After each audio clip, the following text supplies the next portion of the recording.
इस वीडियो में गढ़वा जिला के होमगार्ड के वैकेंसी के बारे में पूरी डिटेल में बात करूंगा। चाहे दौड़, ऊंची कूद, लंबी कूद, सिलेबस, टोटल पोस्ट, उम्र, और अगर आप दूसरे ज़िले से भी देख रहे हैं तो आपके भी बहुत काम आएंगे। गढ़वा जिला होमगार्ड का वैकेंसी आज आया है, आज 19 दिसंबर 2025। टोटल पोस्ट कितना है? ग्रामीण होमगार्ड के लिए 800 है, यहाँ पे देख सकते हैं, और शहरी के लिए 10। शहरी के लिए 10 है और ग्रामीण के लिए 800, कुल मिलाकर 810 पोस्ट पे निकला है। सबसे पहले यहाँ पे देखिए 50% जो रिजर्व है वो महिलाओं के लिए। 50% मतलब 405 पोस्ट है, इस पे महिलाओं का सिलेक्शन होगा। महिलाओं का सिलेक्शन होगा। उसके बाद आपका जो उम्र है, ध्यान से सुनिएगा, 1 जनवरी 2025 को कम से कम 19 साल हो जाना चाहिए और अधिकतम 40 साल होना चाहिए। ध्यान से सुनिएगा, 1 जनवरी 2025 को 19 साल हो जाना चाहिए और अधिकतम 40 साल होना चाहिए। शैक्षणिक योग्यता अगर ग्रामीण होमगार्ड के लिए देखिए 7वीं पास चाहिए, लेकिन 7वीं पास का किसी के पास सर्टिफिकेट नहीं है तो ये मत सोचिए कि 7वीं क्लास का ही चाहिए। 7वीं क्लास से जितना ज़्यादा, चाहे 9वीं का हो, 10वीं का, 10, 12, जितना ज़्यादा दीजिएगा आप दे सकते हैं। उसके बाद शहरी होमगार्ड के लिए 10वीं पास कम से कम चाहिए। शारीरिक मापदंड, शारीरिक मापदंड सबसे इंपॉर्टेंट है, इसके बारे में बताऊंगा। इसी पे आपका मेरिट बनेगा, एग्जाम नहीं होगा, इतना जान लीजिए। होमगार्ड का एग्जाम नहीं होता है। शारीरिक मापदंड ग्रामीण होमगार्ड और शहरी होमगार्ड दोनों के लिए समान है। जनरल और ओबीसी कैटेगरी का हाइट 162 सेंटीमीटर होना चाहिए, और वही ST/SC कैटेगरी के पुरुष का हाइट 157 सेंटीमीटर होना चाहिए, और सभी कैटेगरी के महिला, जनरल, ओबीसी, ST/SC, EWS सभी का कैटेगरी के महिला की हाइट 148 सेंटीमीटर होना चाहिए। वही सीना पुरुष का, जनरल और ओबीसी कैटेगरी के पुरुष का 79 सेंटीमीटर होना चाहिए, और ST/SC कैटेगरी का पुरुष का सीना 76 सेंटीमीटर होना चाहिए। इसके बाद चयन प्रक्रिया, सबसे पहले दौड़ होगा, यहाँ पे देख लीजिए 1600 मीटर का दौड़ होगा, फिर ऊंची कूद, फिर लंबी कूद, फिर गोला फेंक, और सबका अलग अलग नंबर दिया जाएगा। ये दौड़ है शहरी होमगार्ड के अलग और ग्रामीण होमगार्ड के लिए अलग है। अभी जो बता रहा हूँ ग्रामीण होमगार्ड के लिए बता रहा हूँ। ये ग्रामीण होमगार्ड पुरुष के लिए 1600 मीटर का दौड़ 5 मिनट या उससे पहले दौड़ते हैं तो 20 नंबर मिलेगा, और 1600 मीटर 5 मिनट के बाद और 6 मिनट से पहले दौड़ते हैं तो 10 नंबर मिलेगा, और 10 मिनट से ज़्यादा लगाते हैं तो आपको फेल मान लिया जाएगा। वही ग्रामीण महिला होमगार्ड के लिए 1600 मीटर 8 मिनट या उससे पहले दौड़ते हैं तो 20 नंबर मिलेगा, और 8 मिनट के बाद और 10 मिनट से पहले दौड़ते हैं तो 10 नंबर मिलेगा, और 10 मिनट से ज़्यादा लगाते हैं तो आपको फेल कर दिया जाएगा। वही ग्रामीण पुरुष के लिए ऊंची कूद कम से कम 4 फीट कूदना है, जिसके लिए 5 नंबर मिलेगा। उसके बाद जितना ज़्यादा कूदिएगा उतना ज़्यादा नंबर बढ़ते जाएगा। वही ग्रामीण महिला के लिए न्यूनतम 3 फीट कूदना है, जिसके लिए 5 नंबर मिलेगा। उसके बाद जितना ज़्यादा कूदिएगा उतना ज़्यादा नंबर मिलेगा। वही ग्रामीण पुरुष के लिए लंबी कूद न्यूनतम 12 फीट कूदना है, बहुत ज़्यादा भाई, इसमें बहुत लड़के छटते हैं। लंबी कूद ग्रामीण पुरुष के लिए कम से कम 12 फीट कूदना है, जिसके लिए 5 नंबर मिलेगा। उसके बाद जितना ज़्यादा कूदिएगा उतना ज़्यादा नंबर मिलेगा।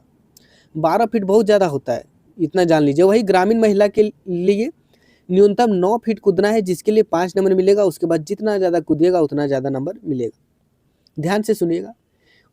उसके बाद ग्रामीण पुरुष होमगार्ड के लिए गोला फेंक, 16 पाउंड लोहे का गोला, 16 पाउंड लोहे का गोला कम से कम 16 फीट फेंकना है, तभी पास माना जाएगा। बहुत हार्ड है भाई, ग्रामीण होमगार्ड का बहुत हार्ड है। शहरी का आसान है, लेकिन ग्रामीण होमगार्ड का बहुत हार्ड है। 16 पाउंड लोहे का गोला 16 फीट फेंकना है, समझ सकते हैं। और वही ग्रामीण महिला के लिए 10 पाउंड लोहे का गोला 10 फीट फेंकना है। उसके बाद शहरी होमगार्ड में आ जाते हैं। किसमें? तो शहरी होमगार्ड में। शहरी होमगार्ड का बहुत ही आसान है, बहुत ज़्यादा। शहरी होमगार्ड का पुरुष का 1600 मीटर का दौड़ अगर 6 मिनट या उससे पहले दौड़ते हैं तो आपको 20 नंबर मिलेगा, और 6 मिनट के बाद और 8 मिनट से पहले दौड़ते हैं तो 10 नंबर मिलेगा, और 8 मिनट से ज़्यादा लगाते हैं तो आपको फेल मान लिया जाएगा। यहाँ शहरी पुरुष के लिए 1600 मीटर 6 मिनट में दौड़ना है, और वही ग्रामीण पुरुष के लिए 5 मिनट में दौड़ना है। देखिए कितना हार्ड है ग्रामीण का। उसके बाद शहरी महिला होमगार्ड के लिए 1600 मीटर 8 मिनट या उससे पहले दौड़ते हैं तो 20 नंबर मिलेगा, और 8 मिनट के बाद और 12 मिनट से पहले दौड़ते हैं तो 10 नंबर मिलेगा, और 12 मिनट से ज़्यादा लगाते हैं तो आपको फेल मान लिया जाएगा। उसके बाद ऊंची कूद। शहरी पुरुष होमगार्ड के लिए ऊंची कूद न्यूनतम 3.5 फीट कूदना है, जिसके लिए 5 नंबर मिलेगा, और जितना ज़्यादा कूदिएगा उतना ज़्यादा नंबर मिलेगा, लेकिन कम से कम 3.5 फीट कूदना है। वही शहरी महिला होमगार्ड के लिए न्यूनतम 2.5 फीट कूदना है, जिसके लिए 5 नंबर मिलेगा, और जितना ज़्यादा कूदिएगा उतना ज़्यादा नंबर मिलेगा, लेकिन कम से कम 2.5 फीट कूदना है। बहुत आसान है शहर के लिए। उसके बाद शहरी पुरुष के लिए लंबी कूद न्यूनतम 9 फीट कूदना है, जिसके लिए 5 नंबर मिलेगा, और जितना ज़्यादा कूदिएगा उतना ज़्यादा नंबर मिलेगा। देखिए शहरी पुरुष का आसान है, शहरी होमगार्ड में आसान है, लेकिन सीट दिया है बहुत कम। कितना पता है? केवल 10 ही दिया है, जो कि बहुत कम है। 5 लड़का के लिए और 5 लड़की के लिए, बहुत कम है। और ग्रामीण में बहुत ज़्यादा दिया है, 800 पोस्ट। वही शहरी महिला के लिए लंबी कूद न्यूनतम 9 फीट कूदना है, जिसके लिए 5 नंबर मिलेगा, और जितना न्यूनतम 6 फीट फेंकना है। शहरी महिला होमगार्ड के लिए न्यूनतम 6 फीट कूदना है लंबी कूद, तब 5 नंबर मिलेगा, और जितना ज़्यादा कूदिएगा उतना ज़्यादा नंबर मिलेगा। उसके बाद शहरी पुरुष होमगार्ड के लिए गोला फेंक 16 पाउंड लोहे का गोला न्यूनतम 12 फीट फेंकना है, तभी आपको पास माना जाएगा। और 10 शहरी महिला के लिए 10 पाउंड लोहे का गोला न्यूनतम 8 फीट फेंकना है। मैं PDF वगैरह सब दे दूंगा। उसके बाद हिंदी लेखन क्षमता परीक्षा पे आ जाते हैं। आप लोगों को सबसे पहले बता दूं, मेरिट बनेगा फिजिकल पे। किस पे? फिजिकल पे। एग्जाम से नहीं मेरिट बनेगा, चौकीदार नहीं है, एग्जाम नहीं होगा। यहाँ पे एग्जाम कैसे होगा? जब आप फिजिकल पास कर लीजिएगा ना, तो उसी ग्राउंड में लिखाया जाएगा श्रुति लेख।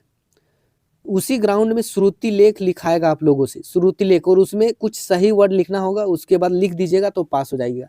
बहुत सारे लड़के पास हो गए, शायद ही कोई छटता है, ना के बराबर। हिंदी लेखन क्षमता में बता देता हूँ क्या क्या है। टोटल 100 नंबर का क्वेश्चन 100 नंबर का क्वेश्चन पूछेगा, जिसके लिए 30 नंबर लाना अनिवार्य होगा कम से कम, और इसका नंबर मेरिट लिस्ट में नहीं बनेगा। हिंदी लेखन क्षमता परीक्षा में ग्रामीण होमगार्ड के लिए 7वीं क्लास के क्वेश्चन पूछेंगे, 7वीं क्लास का लेवल का क्वेश्चन पूछेगा, और वही शहरी होमगार्ड के लिए 10वीं कक्षा के लेवल का क्वेश्चन पूछेगा। 7वीं क्लास का होता है जोड़ घटाव गुना भागा, इससे ज़्यादा कुछ नहीं होता। ग्रामीण के लिए एग्जाम आसान है, लेकिन फिजिकल बहुत हार्ड। उसके बाद यहाँ पे देखिए और कुछ जो है छूट दिया गया है। ये क्या छूट दिया गया है? मैं सबसे पहले अप्लाई डेट दिखा देता हूँ। अप्लाई कब है? तो अप्लाई जो है इसका 26 दिसंबर 2025 से 24 जनवरी 2025 तक। 26 जनवरी 2025 से 26 दिसंबर 2025 से 24 जनवरी 2026 तक। तो जितना जल्दी हो सके अप्लाई कर लीजिए। अभी से डॉक्यूमेंट, जातीय आवासीय वगैरह देख लीजिए, आपके पास क्या क्या फ़ोटो नहीं है, वो सब आवेदन जमा कर लीजिए, और पूरी डिटेल में अभी से ट्राई करना शुरू कर दीजिए कि फॉर्म कैसे भरे, डॉक्यूमेंट क्या लगता है, वो वीडियो मैंने बताया हूँ। जो अप्लाई करने का जो पैसा है वो 100 रुपये लेगा। और ऑफलाइन अगर सोचोगे कि ऑफलाइन जाके अप्लाई करें, तो ऑफलाइन स्वीकार नहीं होगा, ऑफलाइन अप्लाई नहीं होगा, ऑनलाइन अप्लाई होगा, चौकीदार के जैसा नहीं। अप्लाई कहाँ पे होगा? तो देखिए यहाँ पे पोर्टल है, अगर आप खुद से करना चाहें तो कर सकते हैं। सर्च कीजिएगा requirement.jharkhand.gov.in। क्या सर्च कीजिएगा? requirement.jharkhand.gov.in। ये सर्च कीजिएगा, आ जाएगा। वहाँ पे अभी जो है कौन कौन जिला का लिंक एक्टिवेट है, तो सरायकेला और साहेबगंज होमगार्ड का अभी जो है अप्लाई हो रहा है, वहाँ पे जाकर देख सकते हैं। और ये जो PDF है, सबसे पहले ये 7 पेज का जो PDF है मैं वीडियो के डिस्क्रिप्शन में दे देता हूँ। ये जो 7 पेज का PDF है मैं वीडियो के डिस्क्रिप्शन में दे देता हूँ, वहाँ से जाके सबसे पहले डाउनलोड कीजिए और खुद से 7 पेज का PDF पूरी डिटेल वाइज पढ़िए, पूरी detail wise step by step पढ़िए क्या क्या मांग रहा है। अगर मैं नहीं समझा पाया हूँ तो समझिए खुद से, और PDF वीडियो के डिस्क्रिप्शन से डाउनलोड करके खुद से पढ़िए। और इसका अगला अपडेट पाने के लिए हमारे चैनल को सब्सक्राइब कर लीजिए। मैं इसी तरह का वीडियो बनाते रहता हूँ, और कोई भी डाउट हो कॉमेंट जरूर कीजिएगा, मैं जरूर रिप्लाई देने की पूरी कोशिश करूँगा। मिलता हूँ अगला अपडेट के साथ।